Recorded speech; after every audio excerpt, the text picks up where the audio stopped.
Hello students, मैं हूं Shubham Goswami and welcome back to another important video. Student, कैसी चल रही है आप लोग की तैयारी? आई होप कि आप सभी सब्जेक्ट की तैयारी अच्छे से कर रहे होंगे।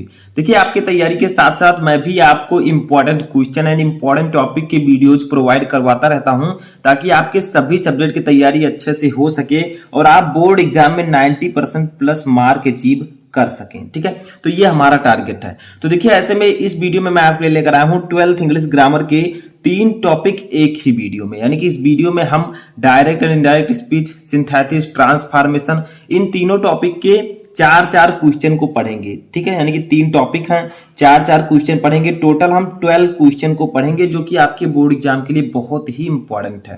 देखिए स्टूडेंट, आप लोग ग्रामर के जो रूल्स हैं वो आप में से ज्यादातर लोग पढ़ रहे होंगे। कुछ बच्चे हैं जो रूल्स नहीं पढ़ते हैं। ठीक है, सोचते हैं इंग्लिश ग्रामर की तैयारी हो जाएगी। तो देखिए, मैं ऐसे में आपको डेली प्रैक्टिस करवाता रहता हूँ। जैसे मैं आपके लिए क्वेश्चंस लेकर आया हूं, अब इन क्वेश्चंस को अगर आप देख लेंगे तो आपके ये क्वेश्चन क्लियर हो जाएंगे, इनके रूल्स आपको पता चल जाएंगे। ठीक है, तो इसीलिए मैं कहता हूं जो वीडियो आप देखें उसे लास्ट तक देखते रहें। तो सबसे पहले इस वीडियो को कर दीजिएगा लाइक। चलिए वीडियो को स्टार्ट करते हैं। सबसे पहले हम देखेंगे डायरेक्ट एंड इनडायरेक्ट नरेशन के 4 क्वेश्चंस को। ठीक है, क्योंकि पहले डायरेक्ट एंड इनडायरेक्ट ही है। क्वेश्चन फर्स्ट है हमारा, she said to her parents yesterday I do not like physics. यानी कि उसने अपने माता पिता से कल कहा, मैं भौतिक विज्ञान पसंद नहीं करता हूं। ठीक है, अब देखिए यहां पर आपको सबसे पहले ध्यान देना है कि जो आपका रिपोर्टेड क्लास है वो किस टेंस में है। आई do not like this, do not कहां यूज किया जाता है? प्रेजेंट इंडेफिनिट टेंस में। अब जब हम प्रेजेंट इंडेफिनिट टेंस को इनडायरेक्ट में कन्वर्ट करेंगे तो पास्ट इंडेफिनिट टेंस में कन्वर्ट हो जाएगा। तो पहले आपको समझना है कि ये कौन से टेंस में दिया गया है। ठीक है, तो चलिए लिखते हैं सी, सैड टू के स्थान पर हो जाएगा टोल्ड। ठीक है, सी टोल्ड हर पेरेंट्स, हर पेरेंट्स। ठीक है, यस्टरडे, यस्टरडे। अब आपको लगाना है दैट। ठीक है, क्योंकि ये सिंपल सेंटेंस है तो दैट लगाएंगे। अब आई है। ठीक है, आई फर्स्ट पर्सन का प्रोनाउन बदलेगा सब्जेक्ट से, सब्जेक्ट है सी, तो सी के लिए हम सब्जेक्ट को सी ही रखेंगे। ठीक है, तो सी। अब ये आपका क्या है? ये निगेटिव है और प्रेजेंट इंडेफिनिट टेंस है, तो हम क्या करेंगे? इसे पास्ट इंडेफिनिट टेंस में कन्वर्ट करेंगे। तो पास्ट इंडेफिनिट टेंस में हम निगेटिव में डिड लगाते हैं और नॉट लगाते हैं, प्लस क्रिया की फर्स्ट फॉर्म लगाते हैं। ठीक है, तो डिड नॉट लाइक फिजिक्स। ठीक है, तो सिंपल है, इसमें कुछ भी नहीं रखा है, सिर्फ आपको समझना है। तो ये फिजिक्स। ठीक है, तो ऐसे ही आपको डायरेक्ट से इनडायरेक्ट में कन्वर्ट करना होता है। चूंकि ये प्रेजेंट इंडेफिनिट है तो इसको हमने पास्ट इंडेफिनिट टेंस में कन्वर्ट कर दिया है। सेकंड देखिए, सेकंड हमारा है he said let me go to zoo tomorrow. यानी कि उसने कहा मुझे कल चिड़ियाघर जाने दो। ठीक है, उसने कहा मुझे कल चिड़ियाघर जाने दो, late me go to zoo tomorrow. अब यहां पर कौन सा टेंस है? आपका रिपोर्टेड क्लास जो है ये इंपरेटिव सेंटेंस है। इंपरेटिव सेंटेंस में आदेशात्मक वाक्य। तो यहां पर हम क्या करते हैं? ही लिखेंगे। ठीक है, अब सैड के स्थान पर मैं लिख रहा है रिक्वेस्टेड। देखिए, जाने दो यानी कि रिक्वेस्ट किया जा रहा है, आपको भाव के अनुसार यहां पर सैड के स्थान पर लिखना है, तो ही रिक्वेस्टेड। अब यहां पर दैट का यूज हम नहीं करते हैं, याद रखिएगा। इंपरेटिव सेंटेंस में हम दैट का यूज नहीं करते हैं, हम उसके स्थान पर टू का यूज करते हैं। टू लगाएंगे, फिर ऐसे ही लेट लिख देंगे। मी बदलेगा, फर्स्ट पर्सन का प्रोनाउन बदलेगा सब्जेक्ट से, सब्जेक्ट है ही के लिए हम लिखेंगे हिम। ठीक है, ही के लिए हम हिम लिखेंगे। और गो टू जू, टुमारो को हम बदल देते हैं। जब टुमारो को हम इनडायरेक्ट में बदलेंगे तो हो जाएगा द नेक्स्ट डे। ठीक है, द नेक्स्ट डे। तो इस प्रकार से आपका ये डायरेक्ट से इनडायरेक्ट में कन्वर्ट हो जाएगा। इसमें आप लोग याद रखिएगा, चूंकि ये आपका इंपरेटिव सेंटेंस है तो यहां पर रिक्वेस्ट किया जा रहा है, तो हमने सैड के स्थान पर रिक्वेस्टेड लिखा है। यहां पर हम दैट का यूज नहीं करते हैं, बल्कि टू का यूज करते हैं। टू लिख देंगे, फिर लेट लिख देंगे, हिम, मी बदलेगा ही से, ही के लिए हम हिम लिखेंगे। गो टू जू और टुमारो बदल जाएगा नेक्स्ट डे में, तो द नेक्स्ट डे। ठीक है, तो इस प्रकार से आपका ये भी डायरेक्ट इनडायरेक्ट बन चुका है। ऐसे थर्ड देखिए, थर्ड हमारा है he said to us are you going away. अब देखिए यहां पर क्या है? उसने हमसे कहा क्या तुम वहां जा रहे हो। ठीक है, क्या तुम जा रहे हो? देखिए, आर यू गोइंग अवे, बताइए कौन सा? सबसे पहले तो ये इंट्रोगेटिव सेंटेंस है। ठीक है, आर आगे है यानी कि हेल्पिंग वर्ब आगे है। उसके बाद में यहां पर क्या है? इसमें क्रिया की फर्स्ट फॉर्म में आईएनजी लगा है और आर लगा है, यानी कि ये प्रेजेंट कंटीन्यूअस टेंस है। तो हम प्रेजेंट कंटीन्यूअस टेंस को पास्ट कंटीन्यूअस में बदलेंगे, लेकिन याद रखिएगा ही सैड टू के स्थान पर हम अगर ये इंट्रोगेटिव सेंटेंस में है अगर आपका रिपोर्टेड क्लास, तो सैड टू के स्थान पर हम आस्क्ड लिखते हैं, ठीक है। तो ही आस्क्ड अस। अब यहां पर हम क्या करते हैं, यहां पर ना दैट का यूज करते हैं ना टू का यूज करते हैं। इंट्रोगेटिव सेंटेंस में हम डायरेक्टली इफ या वेदर का यूज करते हैं। तो इफ यूज करेंगे क्योंकि आपका हेल्पिंग वर्ब आ गया, तो इफ। अगर यहां पर इंट्रोगेशन मार्क होता हाउ, तो आप हाउ पहले लिखते, ठीक है। अब देखिए इधर आपका पॉजिटिव सेंटेंस में बना देना है, तो यू है सेकंड पर्सन का प्रोनाउन बनेगा ऑब्जेक्ट से, ऑब्जेक्ट है अस। अस के लिए हम सब्जेक्टिव केस में क्या लिखेंगे, वी। अस के लिए हम वी लिखेंगे, ठीक है। अब यहां पर आपका ये प्रेजेंट कंटीन्यूअस टेंस है, इसे इनडायरेक्ट में बदलेंगे तो ये पास्ट कंटीन्यूअस टेंस में जाएगा। तो पास्ट कंटीन्यूअस में हम वाज बियर और क्रिया में आईएनजी फॉर्म लिखते हैं, तो बी के साथ लग जाएगा वियर, ठीक है। और गोइंग ऐसे ही रहेगा और अब लिख देना है, ठीक है। तो इस प्रकार से आपका ये डायरेक्ट एंड इनडायरेक्ट बन चुका है। चौथा क्वेश्चन देखते हैं। अब देखिए जो चौथा क्वेश्चन हमारा है, देखिए ये है the players said hurrah we have won the match, यानी कि प्लेयर्स ने कहा ओ हमने मैच जीत लिया है, ठीक है। तो देखिए यहां पर क्या होगा, यहां पर सबसे पहले आपको देखना है कि जो आपका ये रिपोर्टेड क्लास है ये किस सेंटेंस में है। तो ये आपका किस सेंटेंस में है, ये आपका है एक्सक्लामेटरी सेंटेंस। कौन सा टेंस है यहाँ पर, एक्सक्लामेटरी सेंटेंस है ये, ठीक है। तो नंबर 1 तो एक्सक्लामेटरी सेंटेंस है। दूसरा we have won the match, तो हैव है प्लस क्रिया की थर्ड फॉर्म है, यानी कि ये आपका प्रेजेंट परफेक्ट टेंस है। तो प्रेजेंट परफेक्ट टेंस में हम क्या करेंगे, इसे पास्ट परफेक्ट टेंस में कन्वर्ट करेंगे। तो देखिए द प्लेयर लिखेंगे। अब यहाँ पर सैड के स्थान पर क्या हो जाएगा, क्योंकि हुर्रा है, हुर्रा के लिए हम लिखते हैं एक्सक्लैम्ड विथ जॉय, एक्सक्लैम्ड विथ जॉय, क्योंकि यहां पर खुशी की बात है तो एक्सक्लेम्ड विथ जॉय लिखेंगे। अगर दुख की बात होता तो एक्सक्लेम्ड विथ सारो लिखते, ठीक है। तो एक्सक्लेम्ड विथ जॉय, यहां पर हम दैट का यूज करेंगे। अब देखिए वी हमेशा दे में कन्वर्ट होता है, अगर आपके डायरेक्ट में वी है तो उसे हम इनडायरेक्ट में बदलते समय दे लिख देते हैं, ठीक है। तो दे हैव हो जाएगा हैड, क्योंकि ये past present indefinite tense present perfect tense है। हम जब इसे इनडायरेक्ट में बदलेंगे तो ये पास्ट परफेक्ट टेंस में कन्वर्ट हो जाएगा। पास्ट परफेक्ट टेंस में हम हैड का यूज करते हैं और क्रिया की थर्ड फॉर्म लिखते हैं, तो वन द मैच, ठीक है। तो इस प्रकार से आपका ये इनडायरेक्ट बन चुका है। तो ये थे डायरेक्ट एंड इनडायरेक्ट के 4 क्वेश्चन। अब हम देखेंगे सेकेंड टॉपिक, जिसका नाम है सिंथेसिस ऑफ सेंटेंसेज, यानी कि 2 या 2 से अधिक वाक्यों को जोड़ना, ठीक है। लेकिन उसका अर्थ नहीं बदलना चाहिए। जैसे देखिए आई मेट ये boy he was very intelligent. अब ये 2 सेंटेंस है आपके, एक यहाँ पर एक यहाँ पर, इन दोनों को जोड़कर एक सेंटेंस में कन्वर्ट करना है, जबकि आपका मीनिंग नहीं बदलना चाहिए। और जिस सेंटेंस में आपको कन्वर्ट करना है वो ब्रेकेट में दिया गया है, सिंपल सेंटेंस। इन दोनों को जोड़कर आपको सिंपल सेंटेंस बनाना है। तो देखिए मैं एक लड़के से मिला, आई मेट ए बॉय, मैं एक लड़के से मिला, ही वॉज वेरी इंटेलिजेंट, वह बहुत बुद्धिमान था। तो हम क्या लिखेंगे, आई मेट ये very intelligent boy, very intelligent boy. अब इसका अर्थ निकालिए, मैं एक बहुत बुद्धिमान लड़के से मिला।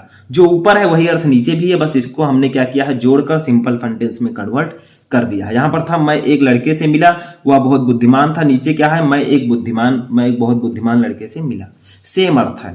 सेकंड देखिए, he is rich and generous, यानी कि वह अमीर और उदार है। जेनरस का मतलब होता है उदार। अब इस सेंटेंस को आपको बदलना है कॉम्प्लेक्स सेंटेंस, ठीक है। तो देखिए हम लिखेंगे ही इज नॉट ओनली। देखिए कॉम्प्लेक्स सेंटेंस में हम नॉट ओनली बट आल्सो का यूज करते हैं। तो not only rich but also generous, ठीक है, जनरस। इसका अर्थ क्या हो जाएगा, वह ना सिर्फ अमीर है बल्कि उदार भी है, ठीक है। तो सेम अर्थ है, ऊपर क्या था, वह अमीर और उदार है, नीचे क्या है, वह ना सिर्फ अमीर है बल्कि उदार भी है। तो ये आपका कॉम्प्लेक्स सेंटेंस में बन चुका है। कॉम्प्लेक्स सेंटेंस में हम नॉट ओनली बट आल्सो का भी यूज करते हैं। थर्ड देखिए, थर्ड क्वेश्चन है बी वांट टू स्टडी, हम अध्ययन करना चाहते हैं, हम पढ़ना चाहते हैं। We aspire to get a good job, हम एक अच्छी नौकरी पाने की ख्वाहिश रखते हैं। एक्सपायर का मतलब होता है ख्वाहिश रखना, ठीक है। तो हम अध्ययन करना चाहते हैं, हम एक अच्छी नौकरी पाने की ख्वाहिश रखते हैं। तो यहां पर इसे आपको कॉम्प्लेक्स सेंटेंस में बनाना है। तो हम लिखेंगे we want to study, we want to study because, क्योंकि, बिकॉज, ठीक है। We expire, we aspire to get a good job, a good job. तो देखिए सेम अर्थ है, हमने इसे कॉम्प्लेक्स में बदल दिया। कॉम्प्लेक्स में बिकॉज का यूज करते हैं, बिकॉज का मतलब होता है क्योंकि। तो ऊपर क्या था, हम अध्ययन करना चाहते हैं, हम एक अच्छी नौकरी पाने की ख्वाहिश रखते हैं। नीचे क्या है, हम अध्ययन करना चाहते हैं क्योंकि हम एक अच्छी नौकरी पाने की ख्वाहिश रखते हैं। यहाँ पर सिर्फ हमने बिकॉज लगा दिया है, बिकॉज से इन दोनों सेंटेंस को जोड़ दिया है और ये आपका कॉम्प्लेक्स सेंटेंस में कन्वर्ट हो चुका है। नेक्स्ट क्वेश्चन देखते हैं जो कि आपने पहले पढ़ा होगा विलियम सी डगलस के बारे में। देखिए विलियम सी डगलस था एक गर्ल। विलियम सी डगलस ने एक लड़की को देखा। सी वाज 9 ईयर ओल्ड, वह 9 साल की थी। She was a refugee girl, वह एक शरणार्थी लड़की थी। ठीक है, शरणार्थी का मतलब दूसरे देश से आकर हमारे देश में शरण ले लिया, यानी कि बस गए। तो देखिए इन तीनों सेंटेंस को जोड़कर आपके कॉम्प्लेक्स सेंटेंस बनाना है। मैंने आपको बताया 2 या 2 से अधिक सेंटेंसेस को जोड़कर एक सेंटेंस में कन्वर्ट करना ही सिंथेसिस कहलाता है। तो यहाँ पर 2 नहीं बल्कि 3 सेंटेंस है, इनको जोड़कर हमें कॉम्प्लेक्स सेंटेंस में कन्वर्ट करना है। तो लिखेंगे William C Douglas, William C Douglas, ठीक है, saw a 9 years old refugee girl. देखिए सिंपल है, बस हमने इनको अब बदल दिया कॉम्प्लेक्स सेंटेंस में, ठीक है, और अर्थ भी नहीं बदला। नीचे क्या है, विलियम सी डगलस ने एक 9 साल की शरणार्थी लड़की को देखा। सेम अर्थ है, जो ऊपर था वही नीचे था। ऊपर थोड़ा तोड़ फोड़ के लिखा गया था कि विलियम सी डगलस ने एक लड़की को देखा, वह 9 साल की थी, वह एक शरणार्थी लड़की थी। नीचे क्या है, विलियम सी डगलस ने एक 9 साल की शरणार्थी लड़की को देखा। ठीक है, सिंपल है, अर्थ वही है, लेकिन इनको हमने एक सेंटेंस में कन्वर्ट कर दिया है। इसी प्रकार से आपको सिंथेसिस सॉल्व करना होता है। ठीक है, नेक्स्ट टॉपिक देखते हैं। अब देखिए नेक्स्ट है हमारा ट्रांसफॉर्मेशन ऑफ सेंटेंसेज, यानी कि सेंटेंसेज को ट्रांसफॉर्म करना। सेम वही फंडा इसमें भी है। इसमें जैसे आपका है great man accomplish great things, यानी कि महान लोग, ठीक है, महान लोग महान कार्य करते हैं। ठीक है, great man accomplish great things, यानी कि महान लोग महान कार्य करते हैं। इसको आपको पैसिव वॉइस में कन्वर्ट करना है। तो देखिए यहां पर क्या होता है, सेंटेंस दिया गया है, इसको आपको ट्रांसफॉर्म करना है पैसिव वॉइस में। जो ब्रेकर में दिया गया है उसी में आपको इसे ट्रांसफॉर्म करना है। तो इसको आपको पैसिव वॉइस में ट्रांसफॉर्म करना है। तो क्या है, महान लोग महान कार्य करते हैं। तो कौन करते हैं, महान लोग, तो ये सब्जेक्ट हो गया। क्या करते हैं, महान कार्य, तो ये ऑब्जेक्ट हो गया। तो पैसिव वॉइस में हम पहले ऑब्जेक्ट लिखते हैं, लेकिन ये टेंस कौन सा है, ये टेंस आपका है प्रेजेंट इंडेफिनिट टेंस। अब जब हम इसे क्या करेंगे, पैसिव वॉइस में कन्वर्ट करेंगे, तो देखिए सबसे पहले ऑब्जेक्ट लिखते हैं ग्रेट थिंग्स, ग्रेट थिंग्स। ठीक है, अब प्रेजेंट इंडेफिनिट टेंस को जब हम पैसिव वॉइस में कन्वर्ट करते हैं तो उसके लिए हेल्पिंग वर्ब हम इज आर एम का यूज करते हैं। तो यहां पर आर का यूज करेंगे क्योंकि ये प्लूरल है। तो ग्रेट थिंग्स आर, और वर्ब की थर्ड फॉर्म, तो वर्ब की थर्ड फॉर्म अकॉम्प्लिश का थर्ड फॉर्म होगा अकॉम्प्लिश्ड।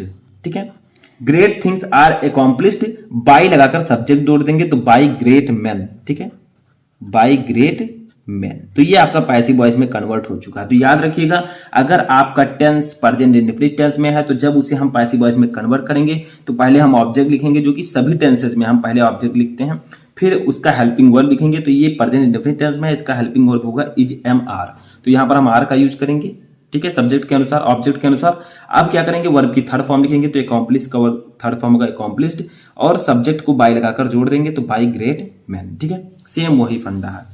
सेकंड देखिए, कोई जरूरी नहीं पैसिव वॉइस ही है, सुपरलेटिव डिग्री में भी आपको कन्वर्ट करने को आ सकता है, यानी कि डिग्री भी चेंज करना आता है।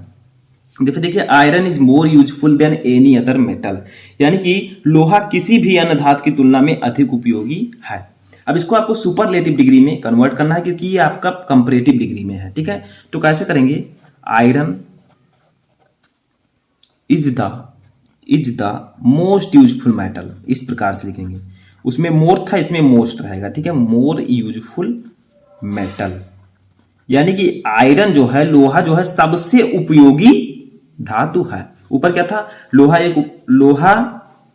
लोहा जो है किसी भी अन्य धातु की तुलना में सब अधिक उपयोगी है। नीचे क्या है, आयरन सबसे उपयोगी धातु है। तो इसको हमने सुपरलेटिव डिग्री में कन्वर्ट कर दिया है, इसका मीनिंग भी वही है, बदला नहीं है। ठीक है, ऐसे थर्ड देखिए, अब यहां पर आपका पैसिव वॉइस दे दिया जाएगा, उसको कहा जाएगा आप एक्टिव वॉइस में ट्रांसफॉर्म कीजिए, तब भी आ सकता है, ऐसा भी। तो देखिए we shall be blamed by everybody, यानी कि इसका अर्थ होगा हम सभी के द्वारा दोष ठहराया जाएगा। ठीक है, बी शैल बी ब्लेम्ड, हम सभी के द्वारा, ब्लेम्ड का मतलब होता है दोष ठहराना। ठीक है, तो हम सभी के द्वारा दोष ठहराया जाएगा, यानी कि we shall be blamed by everybody, इसको आपको एक्टिव वॉइस में कन्वर्ट करना है। तो देखिए एवरीबॉडी जो है ये सब्जेक्ट है क्योंकि ये ऑब्जेक्ट है, ऑब्जेक्ट है ये, लेकिन ये सब्जेक्टिव केस में लिखा है। तो देखिए एवरीबॉडी हम पहले लिखेंगे, एवरीबॉडी, क्योंकि बाई के द्वारा हम किसको जोड़ते हैं पैसिव वॉइस में, सब्जेक्ट को, तो सब्जेक्ट पहले लिखेंगे क्योंकि आपको एक्टिव वॉइस में कन्वर्ट करना है। तो आप लिखेंगे एवरीबॉडी, ठीक है। अब यहां पर क्या है, सेल बी का यूज हुआ है, तो यहां पर बिल सेल वाला है, तो यहां पर बिल लिखेंगे, ठीक है। एवरीबॉडी बिल ब्लेम, ब्लेम लिखेंगे, और बी के लिए हम अस का यूज करेंगे, ठीक है। अब ये आपका एक्टिव वॉइस बन चुका है। अब इसे पैसिव वॉइस में बदलना चाहे तो पहले ऑब्जेक्ट लिखेंगे, अस ऑब्जेक्ट है, अस के लिए हम पहले अस के लिए हम सब्जेक्टिव केस बी लिखते हैं। तो ये थोड़ा सा हार्ड है, आप लोगों को समझना है, ठीक है।